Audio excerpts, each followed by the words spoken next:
Сблъскам се с един голям проблем, че много хора се оплакват, че кучетата им ядат гъба. Ето сега имам едно кокерче, което е на 7 месеца и тя се опитва от време на време да ги хапва.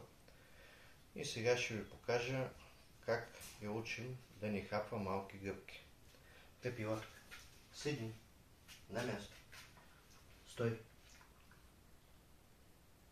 Стой. Дръж. Дръж хубаво. Дръж. Най-важно е да ни прехапва. Пепи, не така. Дръж.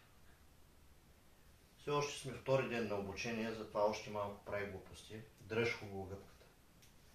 Дръж. На място стой. Пусни. Браво. Важно е да се научи да ги държи в предната част, не да ги прекарва към зъбите, защото тогава гъбките се нараняват. Седни. Вземи гъбката. Дръж.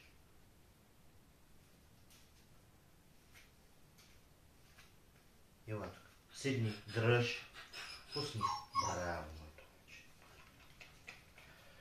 И така 1000-1500 пъти и тогава вече ще има резултат. Дай ми гъбката. Дръж хубаво. Пусни. Браво.